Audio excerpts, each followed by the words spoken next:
नमस्कार, मैं मोहित आनंद स्वागत करता हूँ आपका आपके अपने YouTube चैनल पर दोस्तों। उम्मीद करता हूँ बहुत ही बढ़िया होंगे और अपनी पढ़ाई बहुत ही बढ़िया ढंग से कर रहे होंगे। लास्ट वीडियो जो अपलोड करी है वो सीबीएसई के साइंस के सैंपल पेपर का पार्ट 1 था, जिसमें 2 मार्क्स वाले 4 क्वेश्चन डिस्कस किए थे।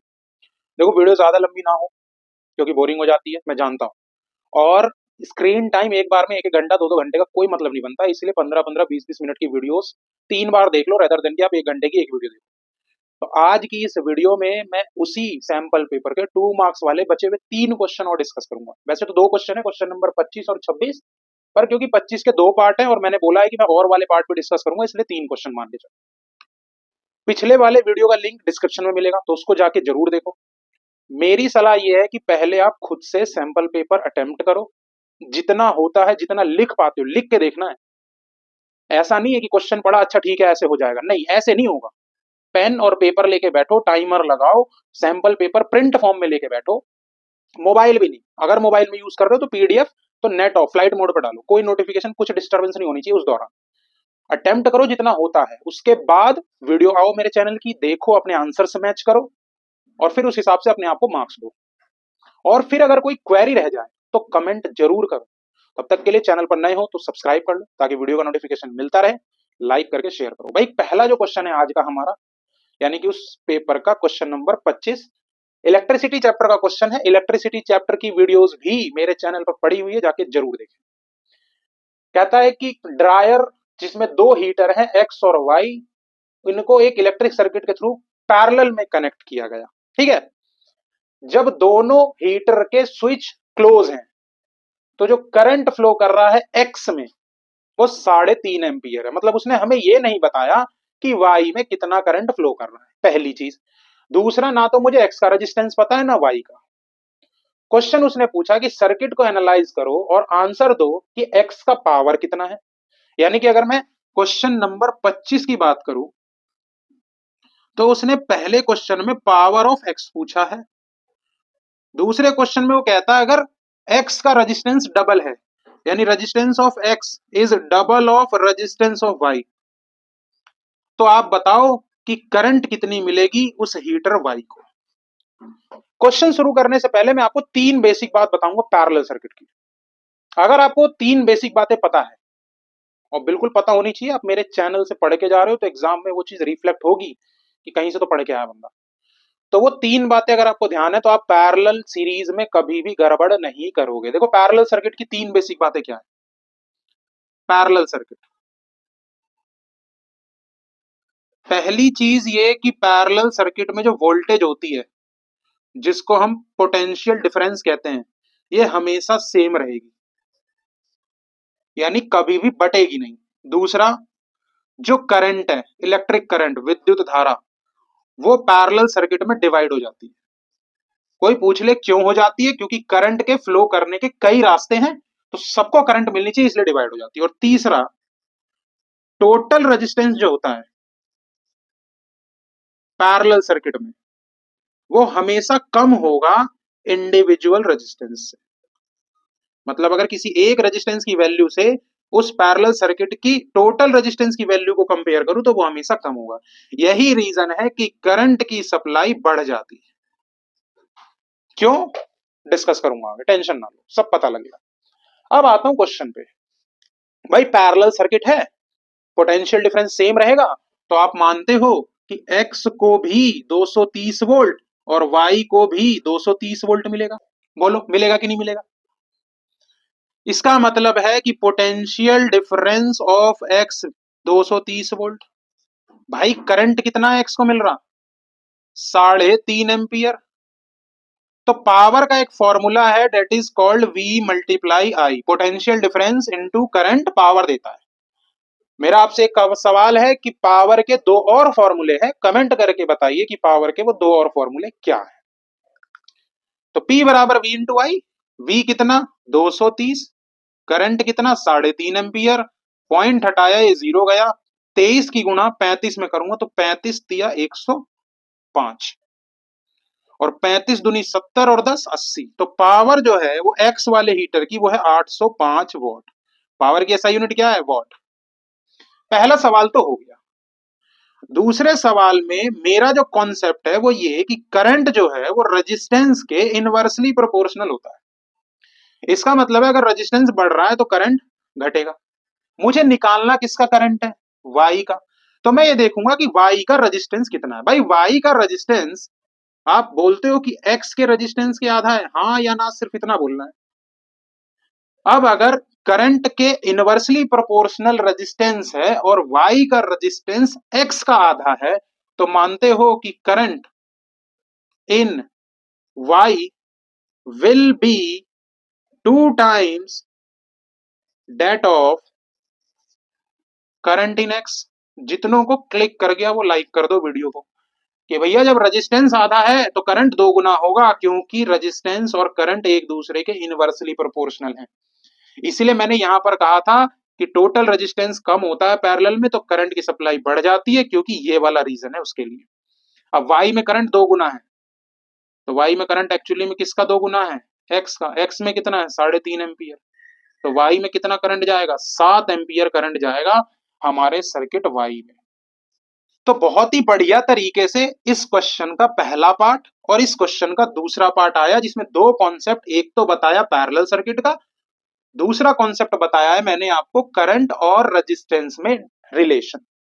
भूलना मत, क्योंकि अगर आपको ये बेसिक 3 बातें ध्यान है तो आपका क्वेश्चन कभी भी गलत नहीं हो सकता, इस बात की गारंटी।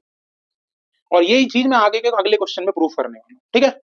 अब मैंने कल भी आपको वीडियो में बोला था कि कॉम्पिटेंसी बेस्ड पेपर आ रहा है, तो एग्जामिनर पूरा आपका थ्योरी कैसे आप अप्लाई कर सकते हो उसको एनालिसिस करने की कोशिश कर रहा है। इस क्वेश्चन, ये क्वेश्चन उसी का प्रमाण है।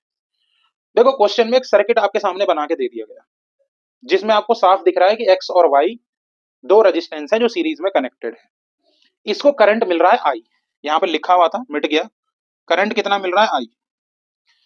तो कहता है कि जब ये सीरीज में कनेक्टेड है, मैं यहां लिख देता हूं, जब एक्स और वाई किसमें है मेरे भाई? सीरीज में, तो पावर जो है वो P1 है और करंट जो है वो I है। अब ध्यान से समझना, वो कहता है जब यही एक्स और वाई पैरेलल में है तो पावर है P2। हमसे रेशियो पूछा है। पहली उसने ट्रिक कहां करी कि उसने दोनों सर्किट का डायग्राम नहीं बना के दिया, पहली चीज। दूसरा, बैटरी के पास उसने ये नहीं लिखा है कि कितने वोल्ट की बैटरी है। समझ रहे हो आप? एग्जामिनर के दिमाग को समझो। क्वेश्चन भी अटेम्प्ट करवाएगा, टाइम भी खर्च करवाएगा और आंसर भी गलत करवाएगा आपसे। तभी तो जो रियल में पढ़ के गए हैं वो दिमाग लगाएंगे, नंबर ले जाएंगे। कई बच्चे तो कहेंगे यार 2 नंबर के क्वेश्चन में इतना दिमाग कौन लगाएगा। बेटा आधा आधा नंबर करते हुए ना, पूरे पेपर के अगर नंबर जोड़ू मैं, तो 10 नंबर कब आपके गायब हो जाएंगे ना, आपको पता भी नहीं लगेगा। तो आधे आधे नंबर को जो आप इंपॉर्टेंस नहीं देते हो तो फिर भी 2 नंबर की बात है। वो चाहता है कि आप करंट को लेके आगे बढ़ो। भाई करंट को लेके क्वेश्चन मत करना। क्यों नहीं करना? सीरीज सर्किट की 3 बातें ध्यान दो, जैसे पैरेलल की बताई थी। सीरीज सर्किट, सीरीज सर्किट की खास बात क्या है? पहली बात, जो पोटेंशियल डिफरेंस है जिसको आप बोलते हो वोल्टेज, ये डिवाइड हो जाती है, बट जाती है रेजिस्टेंस की कैपेसिटी के हिसाब से। दूसरा होता है करंट। क्या होता है? सीरीज में करंट सेम रहता है। कोई पूछ दे क्यों रहता है? क्योंकि करंट के फ्लो करने का एक ही रास्ता है, तो करंट सेम है। और तीसरा, टोटल रेजिस्टेंस ज्यादा होगा किससे? इंडिविजुअल रेजिस्टेंस से। अब अभी पिछले क्वेश्चन में बताया है कि रेजिस्टेंस इनवर्सली प्रोपोर्शनल है किसके? करंट के। तो भाई जब रेजिस्टेंस बढ़ेगा तो करंट घटेगा कि नहीं घटेगा? तो करंट की सप्लाई सीरीज सर्किट में क्या हो जाती है? कम हो जाती है। बात ध्यान रखना, ओवरऑल तो सेम ही रहना है। अब मैं आया इस पे, मुझे एक बात बताओ, टोटल रेजिस्टेंस इन सीरीज क्या होगा? R+2R। तो ये टोटल रेजिस्टेंस इन सीरीज कितना हो गया? 3R हो गया। पावर का फॉर्मूला मैंने 2 फॉर्मूले बताए थे, तो यहां जो मैं फॉर्मूला लगाने वाला हूं वो लगाने वाला हूं V²/R का। और मैं ये मानूंगा कि ये वोल्ट, V वोल्ट की बैटरी है। क्योंकि एक चीज कंफर्म है कि सीरीज में जोड़ो इसे चाहे पैरेलल में, अगर बैटरी V वोल्ट की है तो V से ज्यादा तो पोटेंशियल डिफरेंस मिलेगा ही नहीं, चाहे उसकी सीरीज सर्किट हो या पैरेलल। कई बच्चे के दिमाग में आएगा सर V वोल्ट की बैटरी है तो मैक्सिमम अलाउेबल करंट भी तो वही होगा। बिल्कुल आपकी सही बात है, बट हम कैसे कैलकुलेट करें? और फिर कैलकुलेट कर भी सकते हैं, तो वो थोड़ा लेंदी प्रोसेस हो जाएगा। जैसे हम 20 वोल्ट की बैटरी मान के पैरेलल सर्किट के टोटल रेजिस्टेंस उसको डिवाइड करेंगे तो हमें करंट मिलेगा, और फिर उसको डिवाइड करेंगे, तो उतना लंबा जाना क्यों। तो भैया ये हो गया। तो मैं कहूं P1 की वैल्यू कितनी, तो V स्क्वायर, क्योंकि वोल्टेज V है और रेजिस्टेंस कितना है 3R। Equation number first. मुझे बताओ पैरेलल सर्किट का फॉर्मूला टोटल रेजिस्टेंस का कितना, 1/R होगा प्लस 1/2R। इसको मैं 2 + 1/2R लिख सकता हूँ। कईयों के तोते उड़ गए होंगे कि ये नीचे 2R एलसीएम कैसे आ गया, 2R स्क्वायर होना चाहिए, नहीं, कॉमन है तो 2R लूंगा। ये हो गया 3/2R। तो आर पी की वैल्यू कितनी हो गई, 2R/3। ये है टोटल रेजिस्टेंस इन पैरेलल। भाई पावर कितना P2, तो V²/2R/3। तो पावर बना 3V²/2R। Equation number 2। हमसे पूछा है P1/P2, तो ये हो गया V²/3R, 3V²/2R। सबसे नीचे वाले की गुणा ऊपर में बीच वाले की आपस में, तो V² into 2R/3R into 3V²। V² से V² गया, R से R गया, आंसर कितना आया 2/9। और बहुत ही शानदार तरीके से, शानदार तरीके से, क्योंकि आप मेरे चैनल से पढ़ के जा रहे हो, तो भाई साहब कसम है मेरी, आप क्वेश्चन छोड़ के मत आ जाना, ध्यान रखना। और अगर अब भी नहीं समझ में आया तो एक बार दोबारा देख लो, पक्की बात है समझ में आया। सीरीज और पैरेलल की 3 बातें गांठ बांध लो। अभी भी एक फॉर्मूला रह गया पावर का, अभी भी टाइम है, कमेंट कर दो। एक तो हो गया P = VI, एक हो गया P = V²/R, तीसरा फॉर्मूला कमेंट करना है, ध्यान रखना। धुआं उड़ गया क्वेश्चन का। क्वेश्चन नंबर 26, 2 मार्क्स वाले क्वेश्चन का, इस वीडियो पार्ट 2 का आखिरी क्वेश्चन। भाई क्वेश्चन ये कह रहा है कि अब इस क्वेश्चन में एक फिगर दी गई है सैंपल पेपर में, वो फिगर आपको अपने स्क्रीन पर दिखाई दे रही होगी। इस फिगर को ध्यान से ऑब्जर्व करना है और उसके बाद क्वेश्चन ये पूछा गया है कि इस इमेज में जो प्रोसेस दिखाई गई है उसका क्या प्रभाव पड़ेगा किस पर, मानव प्रजाति पर, अगर हम ह्यूमंस ट्रॉपिक लेवल पोसी स्तर के आखिरी चरण पे आते हैं। तो पहली चीज तो ट्रॉपिक लेवल आपको पता ही है, फूड चेन में जितने भी जीव हैं, हर जीव चाहे वो प्लांट हो, छोटा एनिमल या बड़ा एनिमल, किसी ना किसी ट्रॉपिक लेवल को रिप्रेजेंट करता है, एक तरीके का एनर्जी फ्लो डायग्राम। अब हम लास्ट में हैं, ट्रॉपिक लेवल पर है। सबसे पहली चीज, अगर आप फिगर को ऑब्जर्व करो तो फिगर में पेस्टिसाइड्स का इस्तेमाल किया गया है, और जैसे ही पेस्टिसाइड का इस्तेमाल किया गया है तो प्रोसेस जो एक्टिव हो गई, उस प्रोसेस का नाम पड़ा बायोलॉजिकल मैग्निफिकेशन, जैविक आवर्धन, हिंदी में आता है लिखा हुआ। तो जो प्रोसेस है वो प्रोसेस कौन सा है, वो है बायोलॉजिकल मैग्निफिकेशन। इसमें क्या होता है, जब हम पेस्टिसाइड का इस्तेमाल करते हैं तो पेस्टिसाइड नॉन बायोडिग्रेडेबल है। क्या है, नॉन बायोडिग्रेडेबल। नॉन बायोडिग्रेडेबल होने का मतलब है कि लास्ट लॉन्गर है। लास्ट लॉन्गर का मतलब यह है कि आप इसे आसानी से नष्ट नहीं कर सकते, बायोलॉजिकल प्रोसेस से तो बिल्कुल नहीं, बहुत लंबा समय है इसको डिकम्पोज करने में, नष्ट करने में। तो क्या होता चला जाएगा, ये एक्यूमुलेट होता चला जाएगा किस पर, एट ईच ट्रॉपिक लेवल पर, हर एक ट्रॉपिक लेवल पर। मतलब अगर हमने इस्तेमाल इसका प्रोड्यूसर पे किया तो ये बढ़ेगा किस पे, प्राइमरी कंज्यूमर पे, और बढ़ेगा सेकेंडरी कंज्यूमर पे, और बढ़ेगा टॉप कंज्यूमर या टर्शरी कंज्यूमर पे। इस तरीके से इसका एक्यूमुलेशन बढ़ता जाएगा, बढ़ता जाएगा।